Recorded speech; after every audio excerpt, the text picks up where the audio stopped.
Asosiy mutaxassisligim ishlayotgan lavozimim data engineering bo'lsa ham, lekin har tomonlama ish qilaman. Ya'ni MLOps ham, backend, data engineering va frontend ham hozir qilyapman. Birinchi haftadayoq menga mos emasligini bildim. Ko'p kishi bilan gaplashganman, 99% aytganki, katta kompaniyalarga kirish uchun kamida 5 yil kerak. Chunki yon atrofimda ITchi bolalar yo'q edi. Turib xuddi o'sha muhitga kirib qolganman-da. Kuberneteslar bilan ishlash, Kafka bilan ishlash, ya'ni distributed log system, distributed data processing shular bilan ishlab turib zo'r qiziq ketdi. 50 milliard bon nima olgandi, investitsiya olgandi. 100 million xohlaydi boshlanishiga yoki 50 million xohlaydi, 80 million xohlaydi. Yaxshi dasturchi bilan yuqori potensial ega dasturchi orasida farq qanaqa? Undan keyin F2, keyin mana F5 ga topshirgan yoki bo'lmasam umuman o'zgarib ketar. Hozir qilayotgan ishimiz 5 yil, 10 yildan keyin umuman yaroqsiz bo'lib turib o'zgarib ketardi. Assalomu alaykum Shohruxlar aka. Assalomu alaykum. Intervyuga rozi bo'lganingiz uchun rahmat. Xo'p, boshlashdan avval o'zingiz haqida bir tashrif o'tsangiz. Bo'ldi. Avvalambor taklif uchun rahmat. Ochig'i bu birinchi intervyu berishim. Boshqa joylarda endi networkinglarda gaplashib borganmiz bolalar bilan, endi ana videoga birinchi nima berishim, intervyu. Bo'lmasam o'zim shu bilganingizdek O'zbekistonlikman, o'zim Namangan viloyat Pop tuman Cho'dak qishlog'idanman. Shu biz ham hammaga o'xshab el qatori yoshlikda mol haydab yurib, sekin katta bo'lib o'sgan bolalarimiz. Shu bakalarni O'zbekistonda o'qiganman. Jahon siyosati va diplomatiya sohasi bo'lgan va ko'pchilik so'raydi, nimaga aynan IT deb. Ungacha bo'lgan steplar bor o'zi. Aynan nimaga o'tganligim. Birinchi Koreyaga kelishdan oldin umuman rejada ham bo'lmagan. O'zi Koreya rejada bo'lmagan. Bitirish arafasida o'sha nimalarda ishladik, davlat idoralarida, keyin partiyalarda ozgina internship qilib malakani oshirdik. Lekin muhitni ko'rib turib, u menga mos emasligini bildim va xususiy sektorlarda ozgina ishladim. Shu 2018-yilda Qalampuruzda ham ishlaganman. O'sha historiyaga kirib Shahrullohon Lutfullohov yozsa chiqadi ana ular yangiliklar. Keyin undan keyin shu chetga chiqish unda urdi ishdan. O'zbekistonda qolma, chetga chiqib ko'r, experience bo'ladi deb turib. Shunga ba'zi davlatlarga topshirdim, ba'zilardan отказ berdi va Koreyadan qabul keldi. Shu birinchi ekonomikaga keldim. Chonnam National University bor, o'shanga Kwanjuda joylashgan. Ekonomikaga keldim. Birinchi haftadayoq menga mos emasligini bildi. Menga mos emas, bir tanish bor edi. Shu bir o'sha paytda 10 yilchami, 10 yildan oshiq bo'lgandi kelganiga. Gaplashib turib, shu nima maslahat berasan, xalqaro savdoga o'tkazmoqchiman, chunki ekonomika yoqmayapti desam, u ham bir xil dedi. Baribir zerikasan dedi. ITga qiziqish qanaqa dedi. Nu, bilmadim dedim. Ko'rmaganman desam, qiziqib ko'rchi deb turib, keyin AI bo'yicha nimalarni berdi. Birikta source'larni berdi. Keyin ozgina bir-ikki oy o'zing qiziq programming qilib ko'rchi dedi. Shu uyda o'tirib, Kwanjuda ishlab ko'rdim. Nima laptop bor edi.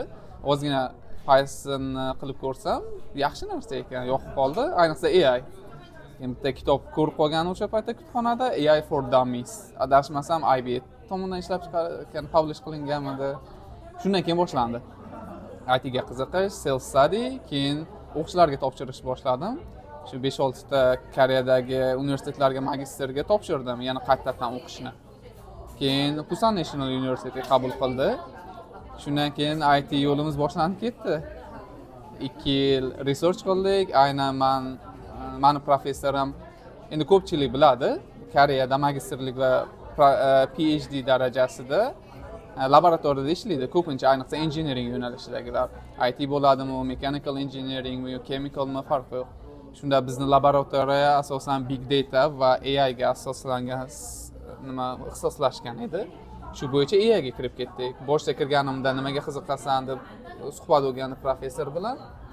Shu image'larga qiziqaman, image processing, shunga o'xshagan narsalar qiziq menga AI da desam, shu bo'yicha proyektlar berishni boshladi.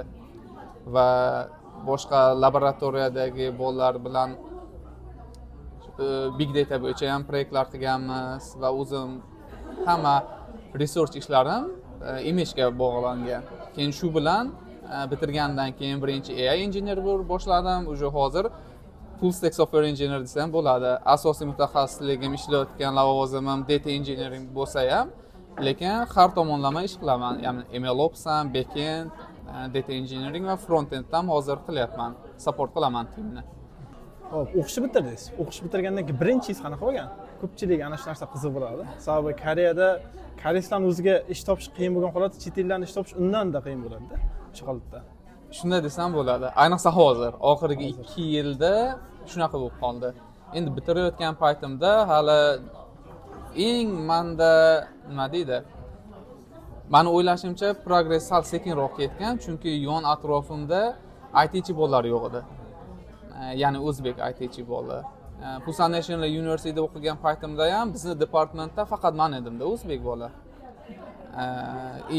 Ayni o'sha paytda korona bo'lib qolgan, hamma joy lockdown, O'zbekistonga ketganlar qaytib kela olmagan.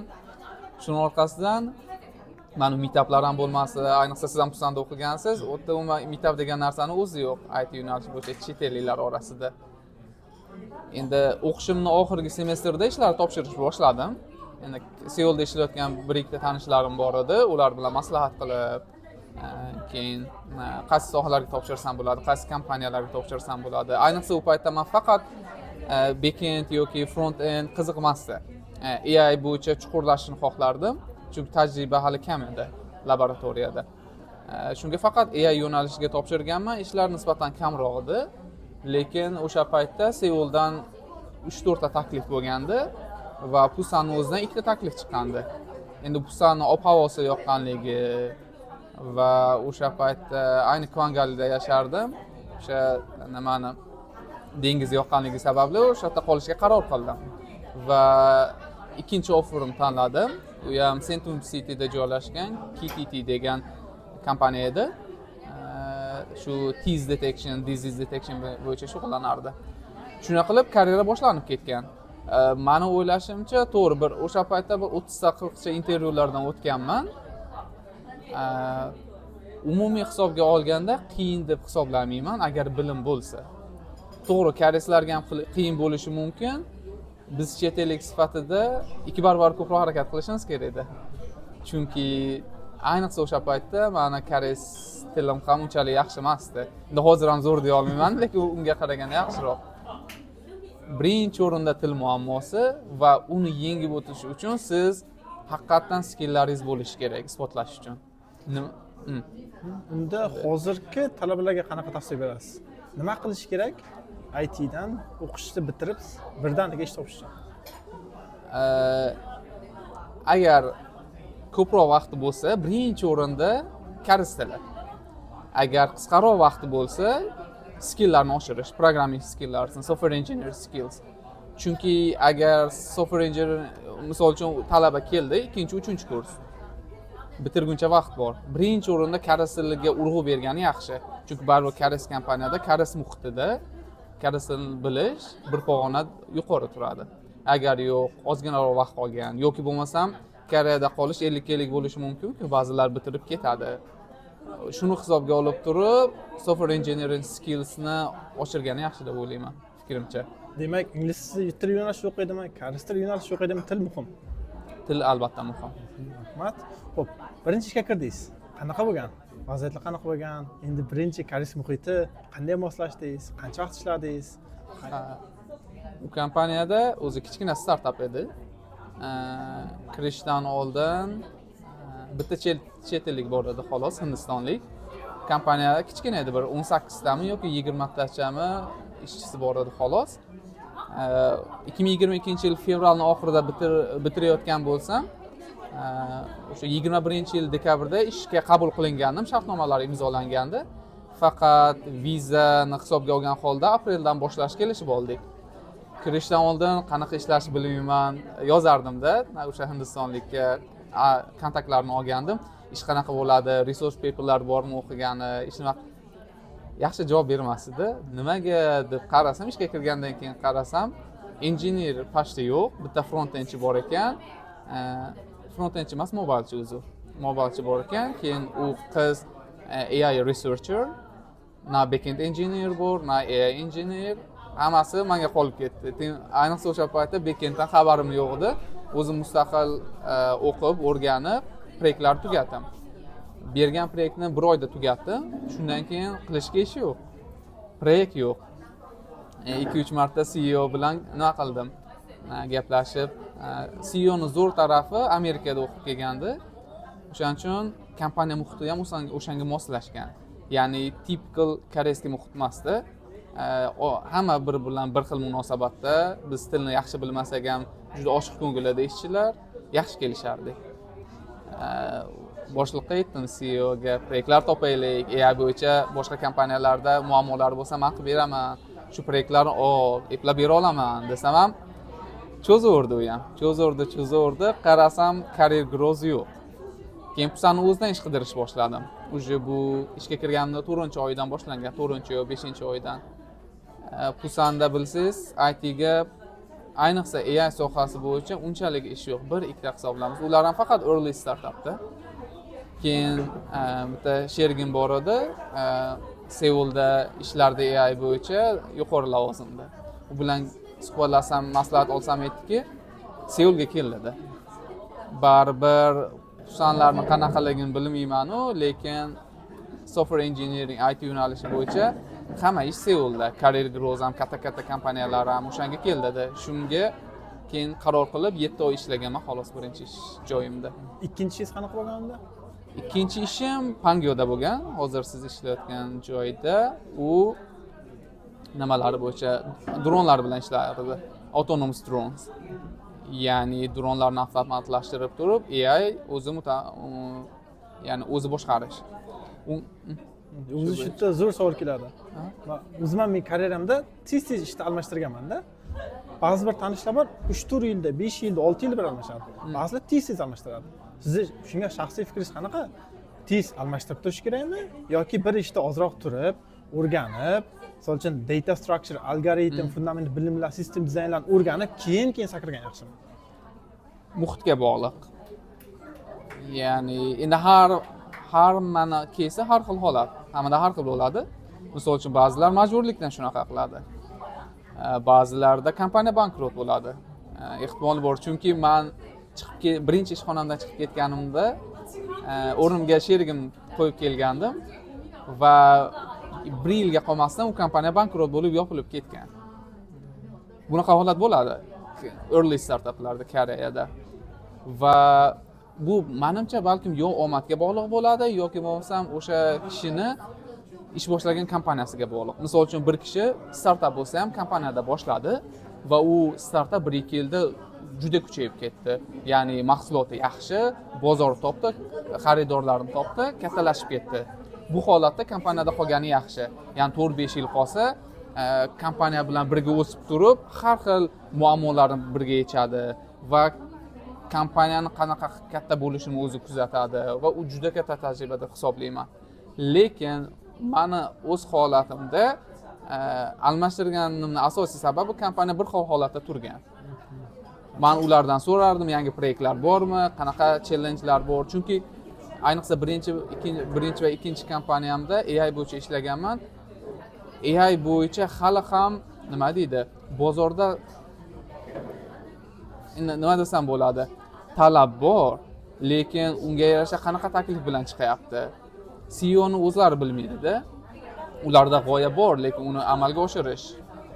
Shunga o'xshagan narsalar lack of skills biladim ularda ham. Stale bo'lib turganligi, yoki bir joyda qotib turganligi uchun almashtirganman. O'zimni karyeramni o'ylab turib, bu yerda men o'rganadigan narsa qolmadi. Demak, davom ettirishim kerak. Ikkinchi kompaniyamda ham xuddi shunday qilib turib, 1 yil 2 oy ishlaganman. Ikkinchi kompaniyada ish yaxshi ketyapti. Nimaga boshqa joyga o'tdingiz? Unda sabablar qanaqa? Unda ham shu 1-2 proyektlarni yopdik, keyin to'xtab qoldi-da. Proyekt yo'q, bir xil narsa ketyapti. Men o'zimning seniorim, ayniqsa meni seniorim bor edi, u ketgandan, team liderim ketgandan keyin ishtaqataq to'xtab qolgan. Growth yo'q, keyin o'shandan keyin boshlaganman boshqa ish qidirishni. Keyin 3-ishingizga o'tgansiz. 3-ishimga o'tganman. Kompaniya katta kompaniya, ancha yirik kompaniya. Bitta oldim. Bitta oldim. Keyinchi?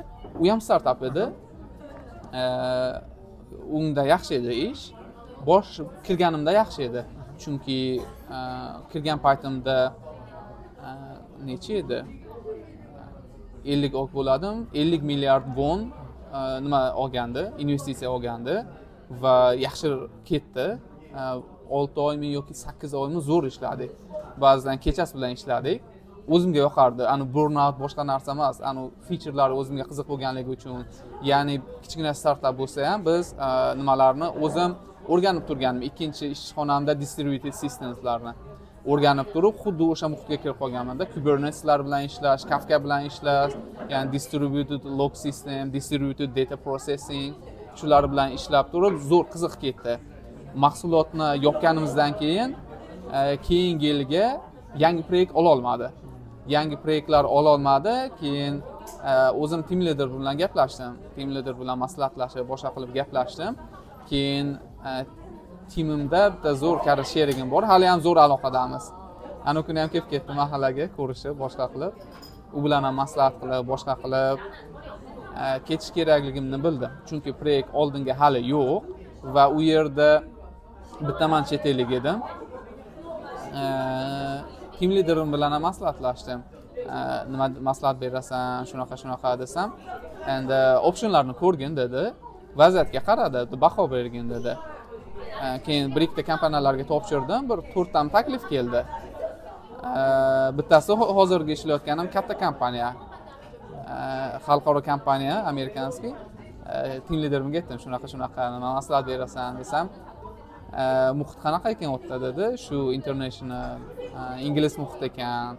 Ham boshqa joylarga relocation qilish imkoni bor, o'zimga yaqin davlatlarga desam, o'zing ko'rgin, agar ma'qul kelayotgan bo'lsa, menimcha o'tganing yaxshi dedi. Chunki tajribani yana yaxshi orttirasan dedi. Shundan keyin hozirgi ishxonamga o'tganman. Hozirgi ishxonangiz ancha yirik kompaniya. Shunaqa. Aytib berasizmi, nima ish qiladi kompaniya? Hamma ishni qiladi. O'zi men shu o'tgan oy 1-noyabrdan 2 ga bo'lindi kompaniya. Ya'ni hozirgi nomi Qnity Electronics va undan oldin DuPont bo'lgan.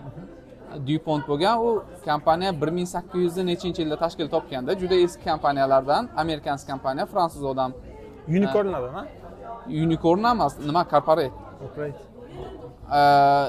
Ilgarigi o'sha DuPont ham shunaqa, hozir spin-off bo'lgandan keyin biz alohida bo'lib ajratib chiqdik-da. Endi New DuPont bor va Qnity Electronics yangi ish alohida kompaniya bo'lib ajrab chiqib keldi va bu ikkinchi kompaniya ham S&P 500 ga kiradi. Public stocklarda bor. Katta 10 mingdan ortiq ishchisi bor.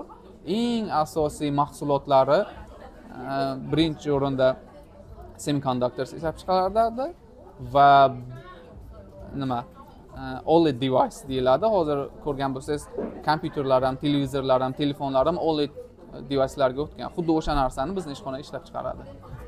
Yaxshi. Xo'p, bu ishxonaga kirishingiz qanaqa bo'lgan? Undan avval 3 ta joyga almashtirgansiz.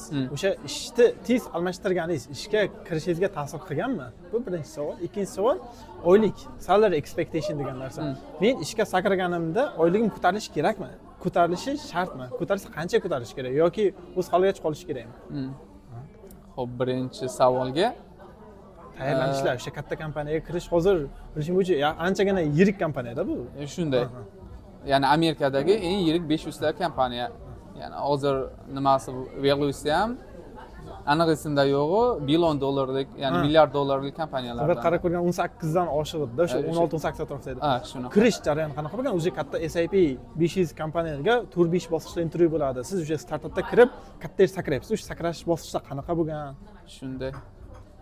Endi balki omad, balki rizq. Ya'ni siz harakat qilaverasiz, sizga yozilgan rizq keladi qayerdandir. Shu deb o'ylayman, chunki o'zim ham kutmaganman. Ishga topshirib qo'ygandim, bir 3 oylardan javob keldi-da, esimdan chiqib ketgandi. Katta kompaniyalarda odatda shunaqa bo'lar ekan. Ya'ni ularda ichkarida resurs kam, ya'ni intervyu uchun alohida hech kim shug'ullanmaydi, faqat HR bor. Undan keyingi HR men holatimda eng top 3 ta kandidatni ajratib berish kerak bo'lgan. Ya'ni ular sizga aloqaga chiqqanmi yo o'zingiz topshirgansiz? Ya'ni LinkedIndan ko'rganman men. LinkedIndan topshirganman. ularning kompaniya saytiga borgan, ya'ni LinkedInda e'lon qo'yilgan, o'shanga topshirganman va esimdan chiqib ketgan. Ikkita pozitsiyaga topshirgandim, data science va data engineering. Ikkalasi bo'yicha ham experience'im borligi uchun, tajriba borligi uchun topshirganman. Esimdan ham chiqib ketgan. 3 oydan keyin HR aloqaga chiqqan men bilan.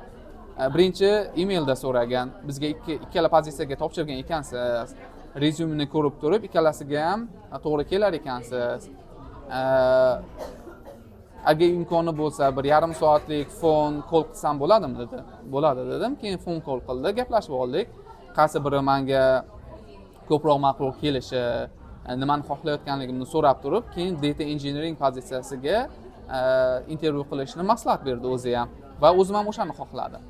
Shundan keyin jarayon boshlanib ketdi. Ya'ni men topshirganman, keyin ular aloqaga chiqishgan. Savolingiz qolib ketdi. Ya'ni ishlarni tez-tez almashtirganim. Ya'ni kirishdan oldin 3 ta ishda ishlaganim. Ya'ni birinchisi 7 oy, ikkinchisi 1 yil 2 oy, uchinchisi 1 yil 3 oy. Katta kompaniyaga kirishimga yordam berganmi? Tez o'zgarishimga yordam bermagan.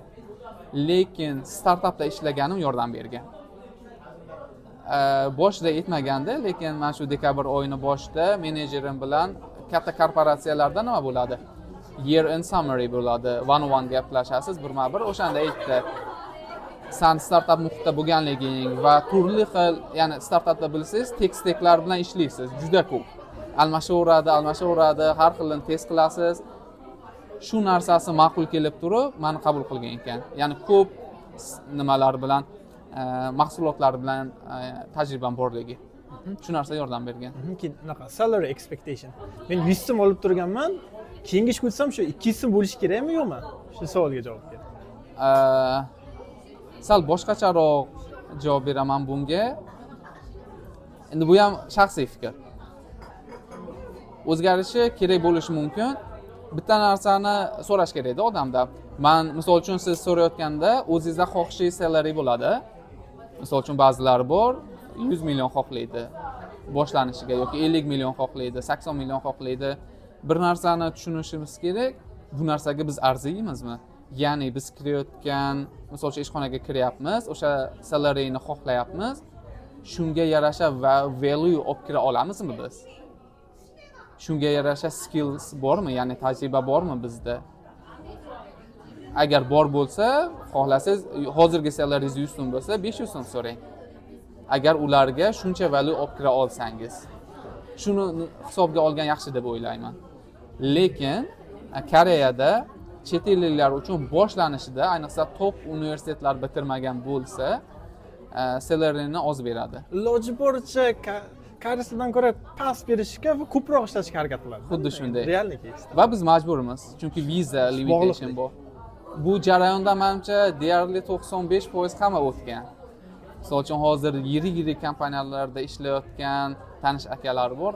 Hammasi shu jarayondan o'tgan. Birinchi ishxonasida juda kam salary olgan, lekin hozir juda katta oladi. O'ylashimcha boshlanishiga sabr qilish kerak. Ikkita holat uchun. Kirgandan keyin sabr va uzoqni ko'zlab, ya'ni 5 yillik, 10 yillik kelajakni ko'ra olish kerak. Siz o'sha F2 yoki F5 vizalarningizni olganingizdan keyin bemalol gerdaya olasizda va xohlagan nima deydi? Shu vizalaringizni yaxshi qilgandan keyin va yetarli tajribani orttirgandan keyin siz o'sha stolga, ya'ni bilsangiz, kompaniya bilan sizni o'rtangizda stol bo'ladida, negotiation. Siz ham negotiate qila olasiz, lekin o'qishni bitiriboq hamma karta menimcha ularning qo'lida bo'lsa kerak. Katta kompaniyaga kirishdan avval 3 ta kompaniya sakragansiz, o'sha 3 ta sakragan har bittasiga oylik oshib borishini umid qilsa bo'ladimi? Misol uchun tanishlarim bor, ishga ishlaydi, ishi yaxshi, lekin oylik kam. Eng yaxshi variant ularning holati o'zi o'ylaydi, ishimda almashtirsamgina oylik ko'taradigan narsa bor. O'shanda siz 300 ta almashtirgan inson sifatida har bir almashganda o'sha yaxshi oylik expect qilish qanchalik realniy holat? Hozir aytganimdek, agar skills bo'lsa, o'zingizga ishonsangiz, misol uchun uchalasida men 4-sizga ham o'tayotganda ham hammasida oyligim yaxshi o'sgan. Birinchi ishxonamda ham ular so'ragan, qancha xohlaysan deb turib, men xohlagan summamni aytganman va ular berishgan o'shani. Ikkinchi, uchinchi, to'rtinchi hozirgi ishxonamda ham hammasida birinchi ular so'rashgan. Endi men aytmaganman, "Sen qanday bera olasan?" deb so'raganman. Ular o'zinikini taklif qilishgan, rozi bo'lmaganman. Ozgina negotiation bo'lgan va natijada meni oyligim oshgan. Rahmat. Keyin boyagi jarayon haqida yana chuqurroq kirsak. Startapda ishlaysiz. Hozir ko'pchilik tanishlarimiz startapda ishlaydi, o'zimizda ham ishxonam chunsak yo'q. Katta kompaniya ishlash xohlaydi. SAP 500 mi boshqa kompaniyami. U kirish uchun o'sha jarayon muhimda. O'sha jarayon va imtihonlari bo'ladi, proseslar bo'ladi. O'shanda sizda algoritm savollar bo'lganmi? Qanaqa bo'lgan bo'lgan misol, sistem dizayn bo'lganmi, intervyular bo'lganmi? Bilishim bo'yicha hammasi ingliz tilida bo'lgan. Aralash. Aralash. Ya'ni menda bizda aytganimdek, shu HR top 3 ta kandidatni saralab bergan intervyugacha. Chunki hozirgi ishxonamizda ham har bir inson uchun, ya'ni inson kapitali qimmat turadi katta kompaniyalarda. Chunki uni bitta insonni olayotganda kamida 2 yillik, 3 yillik reja bo'lishi kerak. Va bizda xuddi shunday reja qilingan, 3 kishini tanlab olingan. Endi bizning kompaniya to'g'ri katta korporatsiyaga kiradi, lekin big tech emas. Ya'ni Fang yoki Mang emas, ya'ni Facebook, Meta, Google ga o'xshagan faqat IT ga ixtisoslashgan kompaniya bo'lmaganligi uchun intervyular nisbatan osonroq kechadi. Menda ham 2 soat davom etgan intervyuyim bitta offline bo'lgan. Bitta xonada bo'lgan. Birinchi o'rinda o'sha US bilan Tayvandagi tim bilan gaplashganman. Ular intervyu qilishgan, ingliz tilida bo'lgan. Keyin ular chiqib ketishgan, local tim bilan, ya'ni Koreyadagi tim bilan koreys tilida bo'lgan intervyular. Birinchi 1 soat, 1 soat 20 minut asosan umumiy o'zimning tajribalarim va kelishimdan oldin so'rashganda PPT tayyorlab borish, prezentatsiya tayyorlab borish, ya'ni o'zimni experience'im haqida va o'zim qilgan, o'zim faxrlangan eng katta proyekt. Ya'ni xulosa qilganimiz birinchi fon intervyu bo'ldi, telefonda javob berdingiz. Shunday. Keyin borib, ular bilan prezentatsiya qilib berishingiz kerak bo'ladi. Bironta bir texnologiya bo'yicha yo istalgan narsa bo'yicha. Tajribam bo'yicha. Tajriba bo'yicha. Ha. Tajribam bo'yicha.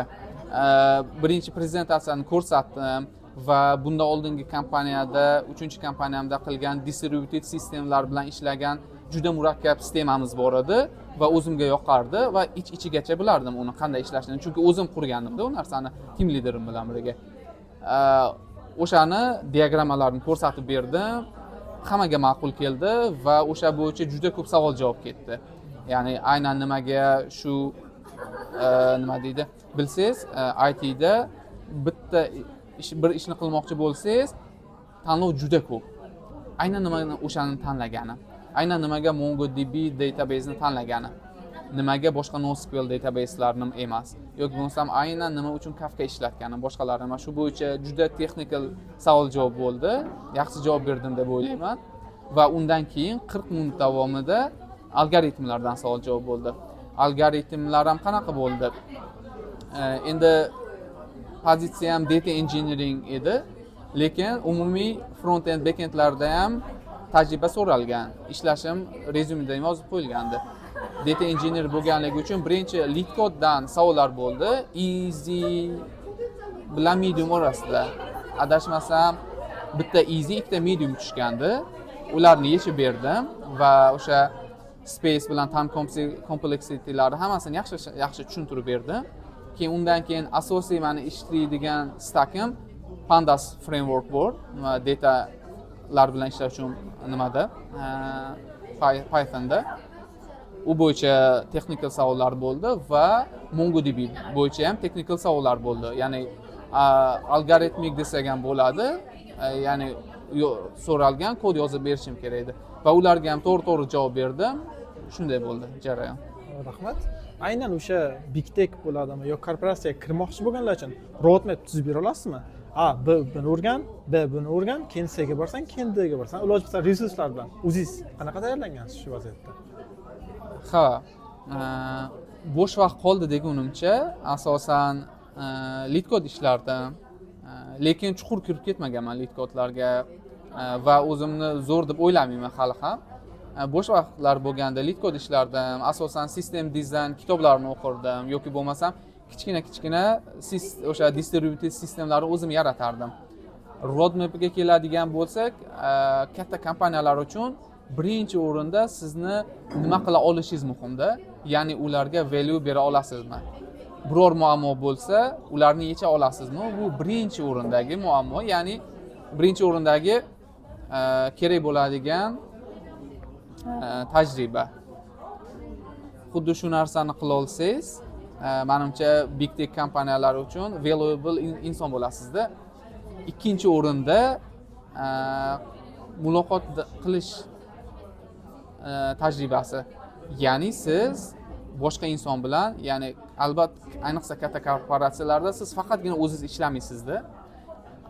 Albatta qaysidir timning ichida bo'lasiz va faqatgina shu tim bilan ishlab qolmaysiz. Boshqa timlar bilan ham ishlashingiz kerak bo'ladi, cross functional team. Misol uchun hozir meni holatimda local team bor, ular bilan eng ko'p ishlayman. Faqat o'zimning timim emas, boshqa timlar ham bor, boshqa bizneslar bor va Tayvan hamda Amerikadagi timlar bilan ham ishlayman. Ular bilan ishlashingiz davomida sizni endi behavioral interview deydi, ya'ni sizni qanday o'zingizni tutishingiz, ular bilan qanday muloqot qilishingiz va muammo kelgan paytda o'zingizni qanday tuta olishingiz. Boshqa odamni ayblaysizmi siz yoki bo'lmasam siz o'zingizga responsibility, ya'ni mas'uliyatni olasizmi? Xuddi shunday ko'nikmalarni ham bir varakaga olib ketish muhim deb hisoblayman. Va yana bitta qo'shimcha narsa bor. Bu 100% to'g'ri deya olmayman, lekin katta ishxonalarda ishlayotgan ko'p kishi bilan gaplashganman. 99% aytganki, katta kompaniyalarga kirish uchun kamida 5 yil kerak. 5 yil startap bo'ladim, boshqa ishxonalar bo'ladim, tajribani orttirish kerak. O'shandan keyin ular sizga qiziqish bildiradi. Demak 5 yil chidab berish kerak. 5 yil chidab berish kerak, shunday. Qo'shimcha proyektlar bo'yicha bitta ishda ishlasa, okey. Ikkita, uchta ishda ishlashga qanaqa fikringiz qanaqa shu vaziyatda? Dasturchi ko'proq harakat qilish kerakmi shunaqa proyektlar olib, o'zicha nimadirlar qilib yurishga?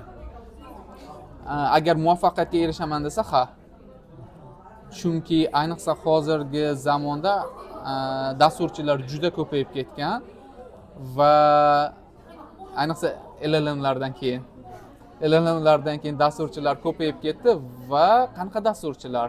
Endi hozir vibe coderlar deymiz-ku, vibe coderlar ko'payib ketgan, ya'ni borgan sari o'sha bar deydi, ishga kirish yoki bo'lsam katta kompaniyaga kirish barlari yuqorilab boryapti va o'zingizni ular uchun kerakli inson deb ko'rsatishingiz uchun proyektlar albatta qilish kerak. Shundagina ular qabul qiladi deb o'ylayman men. Va proyektlar, qo'shimcha proyektlar qilish yoki bo'lsam ikkinchi, uchinchi ishlash nafaqat moliyaviy jihatdan yoki bo'lmasam vaqtinchalik skilllarni oshira oladi va bir vaqtning o'zida siz har xil steklar bilan ishlash tajribasini orttirasiz va ko'plab insonlar bilan muloqot qila olasiz. Bu juda muhim. Rahmat. Koreada turib qo'shimcha proyektlar olish o'zi qanchalik aktual narsa? Qanaqa veb-saytlar bormi, platformalar bormi, tanish bilish bormi? Qanaqa qilib qo'shimcha proyektlar olish mumkin? Aynan chet ellik sifatida. Viza masalasi qanaqa shu holatda? Agar haqiqatan qonuniy ishlamoqchi bo'lsangiz, viza albatta F2 yoki F5 vizada bo'lishi shart. F6 ham bo'laveradi, lekin E vizalar bor, ularda mumkin emas ishlash. Agar kompaniyangiz bilib qolsa, immigratsiyaga ariza beradigan bo'lsa, sizni deport qilish darajasigacha kelishi mumkin. O'shaning uchun qo'shimcha ishlarni, pullik qo'shimcha ofitsial ishlarni ishlashni viza turlariga maslahat bermayman. Ozgina yana shunday ham sabr. Ozgina sabr qilib turib, iloji boricha tezroq F2 vizasini olish. F turdagi vizani olgandan keyin bemalol qo'shimcha ishlarda ishlashi mumkin. Chunki bilganingizdek, vizalar kompaniyaga bog'langan bo'ladi va ular kompaniya ko'pincha yoqtirmaydi qo'shimcha ishlaganlarni. Ikkinchidan, platformalarga keladigan bo'lsak, platformalar bor, lekin men birontasini ishlatib ko'rmaganman, bilmayman ham Koreyani ichida. Lekin xalqaro platformalar bor. O'zim ham ilgari 2-3 ta proyektlar qilib berganman, ishlaganman. Upwork bor, yana qo'shimcha Fiverr bor edi adashmasam. U boshqa qolgan platformalarda hech ishlab ko'rmaganman. Upworkda ham bir ikkita proyektlarni qilib berganman. Va uchinchisi, o'z aytganingizdek networking. Networking juda muhim. Chunki networkingni oshirgan sari ular bilan suhbat qurasiz. Ayniqsa siz ular bilan suhbat qurib, suhbat davomida siz qilgan proyektlaringizni ular bilan bo'lishib, qo'shimcha savol-javoblar qilganingiz sari u inson sizni qanchalik tajribangiz borligini, qanaqangi skilllaringiz borligini bilsa va qachon tasavvur qiling, ular kompaniyasida kichkina proyekt bo'lib qoldi yoki bo'lmasam 3 oylik, 6 oylik proyekt kelib qoldi, ular full time ishchi ola olmaydi. Lekin part time olishi mumkin. Birinchi o'rinda ichkaridagi timdan so'raydi.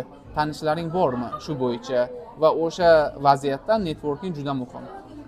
Qo'l keladi va sizga aloqaga chiqish ehtimoli katta bo'lishi mumkin. Agar sizda yetarli tajriba bo'lsa. Eng muhim tajriba bo'lsa, ish kelsa, qila olmasa bu muhim emas. Shunday. Chunki proyektni olib qola olmaydi. Albatta. Ayniqsa nima bor? Full time bor-ku, Koreya holatida ayniqsa full time ga ishga kirish osonroq. Ayniqsa ishda qolish osonroq. Chunki bir marta siz kirganingizdan keyin harakat qilasiz, boshqa qilasiz, skilllaringiz zo'r bo'lmasa ham u kompaniyada qolasizda. Imkoni bor. Bunaqa gap bor, shu bitta kompaniyaga kirgandan keyin taxminan 4 oydan 6 oygacha moslash, undan keyin avtomat rejimga o'tib qoladi. Avtopilot ketadi deydi. Xuddi shunday. Ular sizni hayday olmaydi, chunki Koreyada qonunlar juda qattiq turadi bunga. Lekin mana qo'shimcha proyektlar qilishda, ayniqsa pulli qo'shimcha proyektlar qilishda ikkinchi tomon sizni nimaga yollayapti? Ularda real muammo bor va siz uni yechib bera olishingiz kerak. Chunki aynan ular shu muammo uchun sizga pul to'layapti-da. Rahmat. Xo'p, sizning fikringizcha, yaxshi dasturchi bilan yuqori potensialga ega dasturchi orasida farq qanaqa? Hozir LLMlar aytganingizdek, hamma narsani qiladi. Aynan shunaqa vaqtda dasturchi nimaga e'tibor qaratish kerak? Bu o'ta shaxsiy fikrim. Bu hammaga to'g'ri kelmasligi mumkin yoki hamma men bilan nima deydi? Bu soha bo'yicha meni fikrimni noto'g'ri deb qabul qilishi ham mumkin. Meni o'ylashimcha, kuchli dasturchi nima qilayotganligini biladi. Ya'ni u nima degani? Nafaqat u proyektni umumiy holatda nimaligini biladi. Balkim ichkarida, misol uchun backendda ishlayapti deylik. Backendda Node.js da yoki bo'lmasa Fast API da ishlayapti. Nima uchun ular Fast API da ishlayotganligini biladi va nima uchun o'sha ishlayotgan frameworkni ichidan biladi. Nimaga aynan shu ishlatiladi, nimaga boshqalar emas, boshqalar bilan farqi nima? Xuddi shunga o'ziga o'zi savol berish kerak-da. Shundagina kuchli dasturchi bo'la oladi deb ishonaman. Rahmat. Boya aytib o'tdingiz, dasturchi bo'lish uchun ko'proq ishlash kerak deysiz. O'zi o'sha har kuni bir 15 soat, 16 soatlab ishlash burnout olib kelmaydimi? U menimcha yoshga va holatga bog'liq deb o'ylayman. 20-30 yosh orasida energiyaga to'la bo'ladi odatda inson va bunda burnout bo'lish ehtimoli kamroq agar ish qiziq bo'lsa. Agar o'sha dasturchiga qilayotgan ishi juda qiziq bo'lsa, o'zi kirib ketadi. Ya'ni flow degan narsa bor, o'sha flowga kirish. Ya'ni oqimga misol uchun suzishda ham oqimga kirsangiz, oqim o'zi olib ketadi-yu. Ishda ham xuddi shunaqa. O'zingiz qiziqayotgan, o'zingiz xohlab ishlayotgan ish bo'lsa, bitta oqimga kirdingizmi, vaqt ketganligini sezmay qolasizda. Bunda burnout olib kelmaydi deb o'ylayman, agar qisqa muddatli bo'lsa. Lekin har kuni, haftada har kuni 7 kun 15-16 soatdan ishlash burnoutga olib keladi deb ishonaman. Dasturchi shu holatda o'zini o'zi ehtiyotlashi kerak. Ya'ni mayli 14-15 soatli ish bo'lsin, lekin ora-orada o'ziga dam bersin. 1 soatdan, yarim soatdan dam bersin, ozgina sport bilan shug'ullansin, o'zini chalg'itsin. Shu holatlar bilan o'zini nima deydi, sog'lig'ini saqlab qola oladi.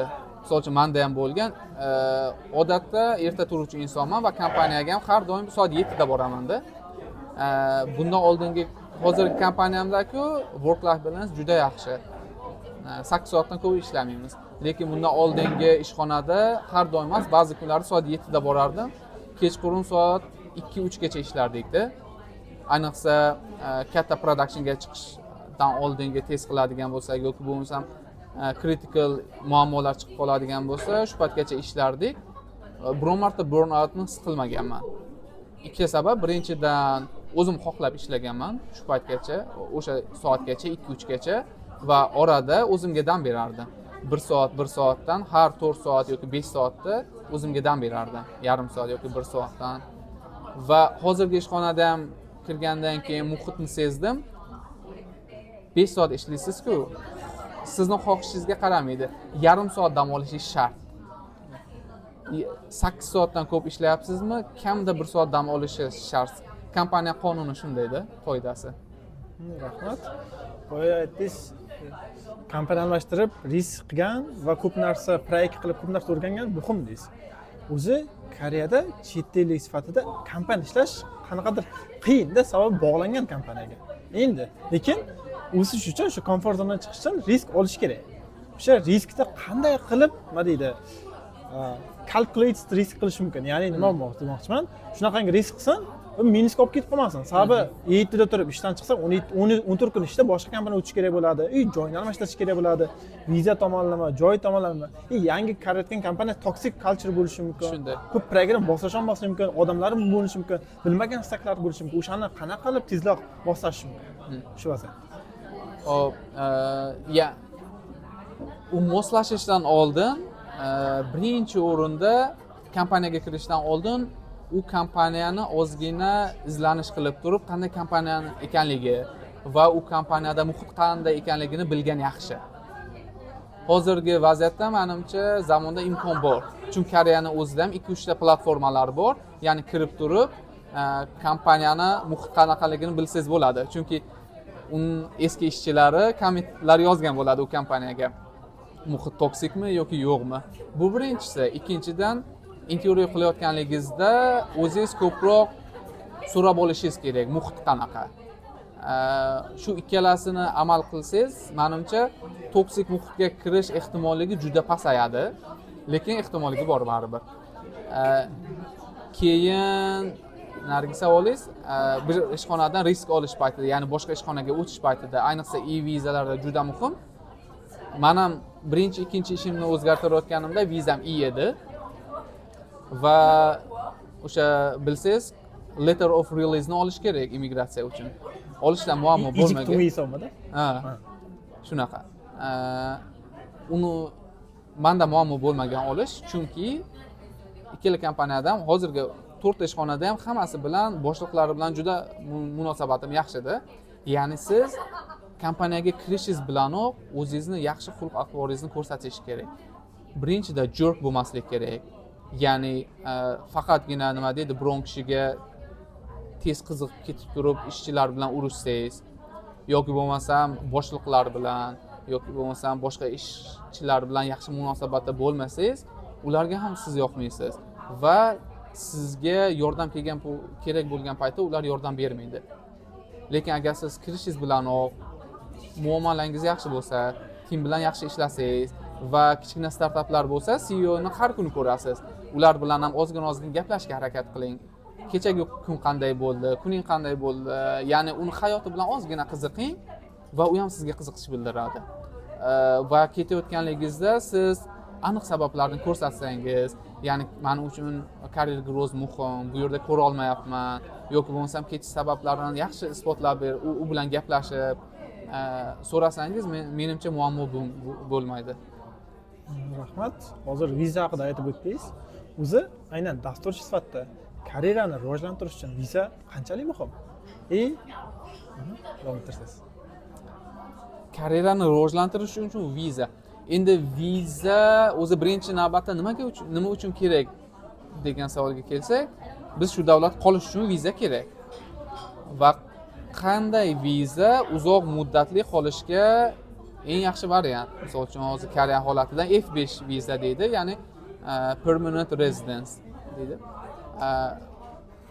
Viza holati nimaga kerak bo'ladi? Misol uchun e-viza deyursangiz, ko'p kishida bo'lgan, o'zimda ham bo'lgan u holat, ayniqsa oilali bo'lsangiz, farzandlaringiz bo'lsa, sizda mas'uliyat yuki yanada oshadi va Koreyada ishsiz degani oilali odam uchun juda katta bosim hisoblanadi-da. Chunki qo'shimcha soliqlar bor.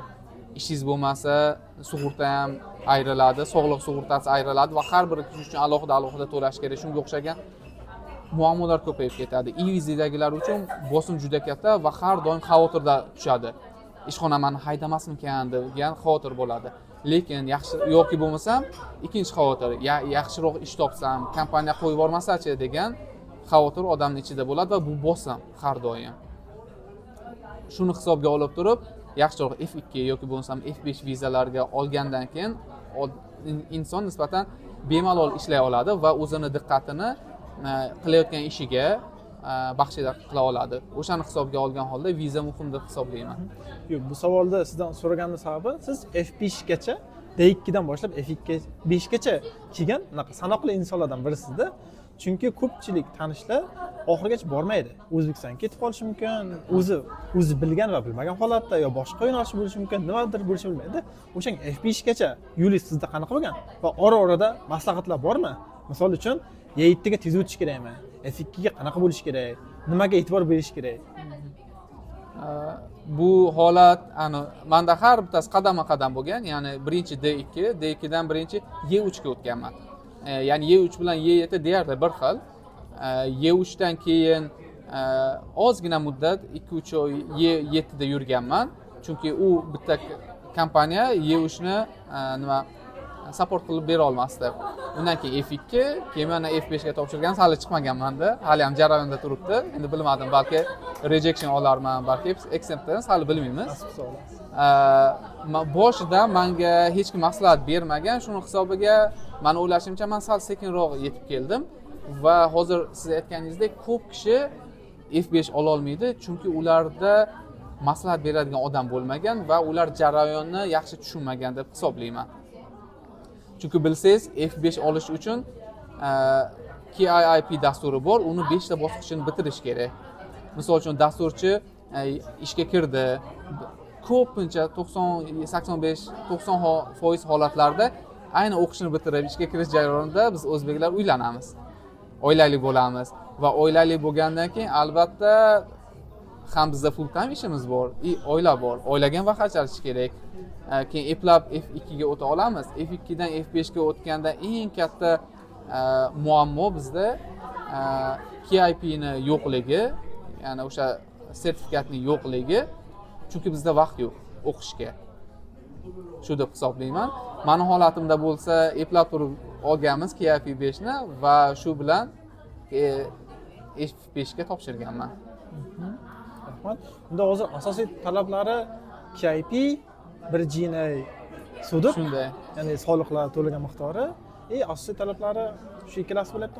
Ya'ni F5 ni ham turlari ko'p bilsangiz, agar sizda PhD bo'lsa, PhD ni bitirgandan keyin 1 yil full time ishlasangiz, F5 ni avtomatik olasiz. U F5 15 edi. F5 16 turi ham bor, lekin umumiy holatda eng ko'p olinadiganı men bilan sizning holatingizda F5 10. Bunda eng muhim kerakli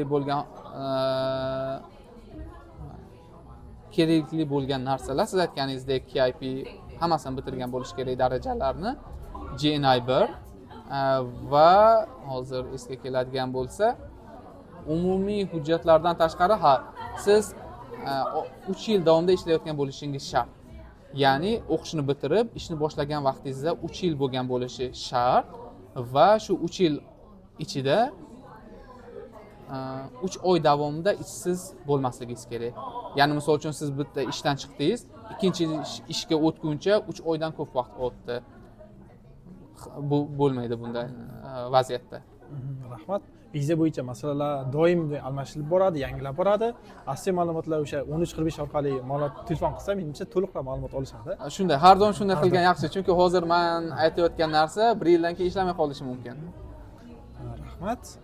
O'zi 1 soatga yaqinlashmoqda. Oxirgi savollardan biri. Kelajakda dasturchi bo'lib qolish uchun o'zi dasturchi bo'lib qolishlar yosh o'tgan sari tajriba ko'payadi. koding tomonidan ketgani yaxshimi o'sha vaziyatda yoki menejment tomonidan ketgani yaxshimi? Siz o'zingizni kelajagingizni qanaqa ko'rasiz? Aniq ayta olmasam kerak, lekin misol uchun keyingi 5 yil yoki 10 yillikda men o'zimning holatimdan kelib chiqadigan bo'lsam, menimcha dasturchi sifatida qolaman, balki ma'lum bir miqdorda menejment rolini ham olishim mumkin. Ya'ni menejment rolini olsam ham dasturchilikdan chiqib ketmayman. U birinchi savolingizga keladigan bo'lsak, u inson o'zining xohishiga bog'liq. Misol uchun ba'zilar kod yozishdan rohatlanadi.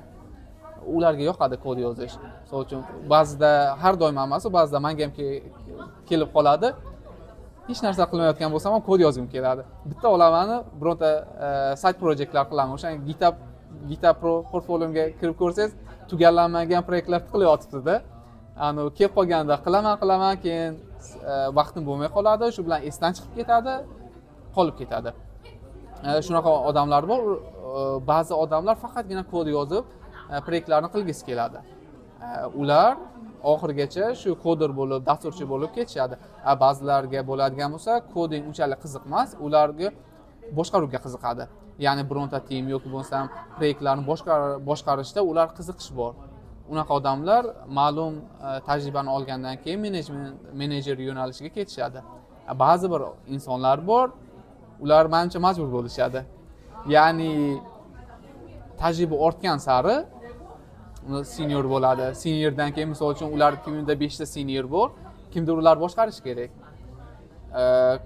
Ba'zi insonlar CEO tomonidan tanlanadi, sen menejer bo'lasan, chunki senda yetarlicha mahorat bor, yetarlicha tajriba bor.